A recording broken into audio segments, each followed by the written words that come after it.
इस वीडियो के अंदर यार हम लोग रिव्यू करने वाले हैं एसबीआई के कॉन्ट्रा डायरेक्ट प्लान का। जी हाँ, पर्सनल मैं भी भाई इसके अंदर एसआईपी करता हूँ और यहाँ पे अगर मैं बात करूँ अपनी पर्सनल एसआईपी की तो जनवरी 2023 से यहाँ पे चालू है। एक्सआईआर की बात करो तो 32% का रिटर्न मिल चुका है, 33% का एब्सोल्यूट रिटर्न है। लेकिन पिछले एक सालों के अंदर देखोगे तो इसकी रैंकिंग 3rd नंबर की यानी लास्ट रैंकिंग यहाँ पे हो चुकी है, क्योंकि पूरी कॉन्ट्रा फंड कैटेगरी के अंदर ही केवल 3 फंड्स है।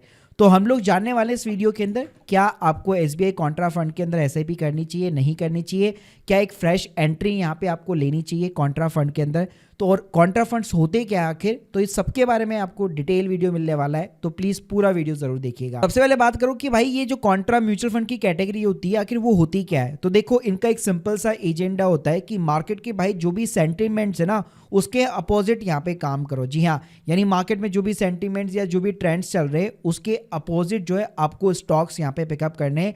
जिन स्टॉक की प्राइस राइट नाउ बहुत ही कम वैल्यू के ऊपर होती है उनको पिकअप ये लोग करते हैं।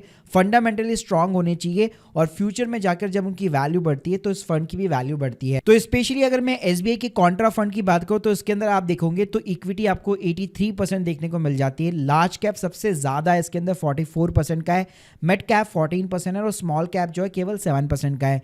मेजर कंपनीज में लार्ज कैप में अगर आप देखोगे तो रिलायंस, एचडीएफसी हो गया, कोटक महिंद्रा बैंक वगैरह हो गया, ये देखने को मिल जाएंगे। और भाई सेक्टर वाइज बात करो तो मोस्टली यहाँ पे आप देख सकते हो प्राइवेट सेक्टर बैंक से अपने आप में 12% बेसिकली ये कंट्रीब्यूट करता है इसके पोर्टफोलियो के अंदर। इसके अलावा भाई अगर मैं रिस्क रेशियो की बात करूं तो इसका स्टैंडर्ड डिविएशन लो है, यानी ज्यादा volatility as compare to category average आपको देखने को नहीं मिलेगी। और उसी के अगेंस्ट में जेएसएन अल्फा वगैरह भी आपको एक तरह से ग्रीन सिग्नल देखने को मिल जाएगा। अब देखो भाई इस पूरी कैटेगरी के अंदर ना केवल आपको 3 फंड्स मिलने वाले हैं। एक एसबीआई का कॉन्ट्रा फंड चलता है, एक कोटक इंडिया का कॉन्ट्रा फंड चलता है और एक इन्वेस्को इंडिया का कॉन्ट्रा फंड चलता है।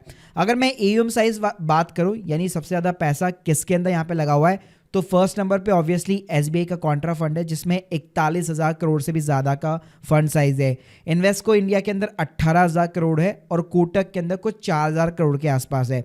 अगर मैं इनका रिटर्न वाइज यहाँ पे कंपैरिजन करना चाहूँ तो पिछले एक साल के अंदर एसबीआई ने 43% का रिटर्न निकाल के दिया है, जबकि इन्वेस्को ने 53% का और कोटक ने 50% का रिटर्न निकाल के दिया है। इसलिए मैंने बताया था वीडियो के अंदर कि ये पूरी कैटेगरी के अंदर लास्ट में जा चुका है अगर आप केवल एक साल का रिटर्न यहाँ पे कंपैरिजन करते हैं। बाकी अगर आप 2 साल का देखोगे तो 32% है, इन्वेस्को का भी 31% है और कोटक का भी 33% का सीएजीआर है।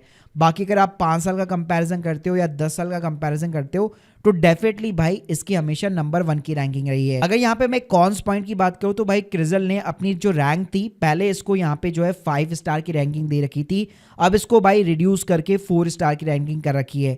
बाकी जो दोनों फंड्स है इन्वेस्को और कोटक उसमें भी 3 स्टार की रैंकिंग यहाँ पे क्रिजल ने प्रोवाइड कर रखी है।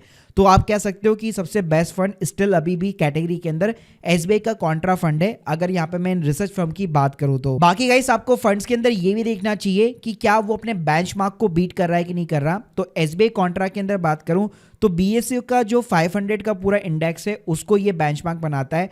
तो उसके कंपैरिजन में अगर आप देखोगे एक साल के अंदर डेफिनेटली इसने बेंचमार्क को बीट किया है, चाहे 2 साल की बात करो, 3 साल की या फिर 5 साल की बात करो।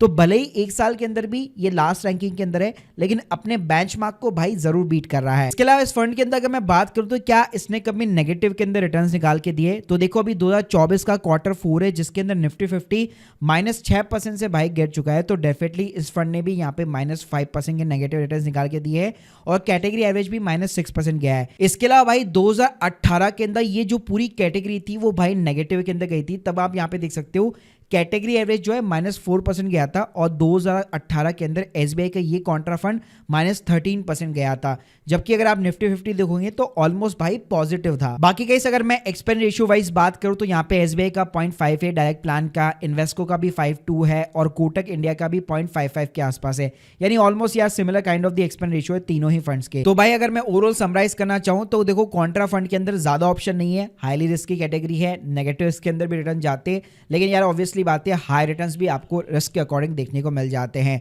तो क्रिजल ने जरूर इसको 5 स्टार से 4 स्टार की रैंकिंग की है लेकिन स्टिल भाई एक बेटर ऑप्शन है अगर आप तीनों फंड्स को कंपेयर करते हो और लॉन्ग टर्म पीरियड के अंदर भी इसने अच्छी खासी अपनी पोजीशन बनाई हुई है। तो भाई मैं तो अपनी एसआईपी कंटिन्यू करने वाला हूं।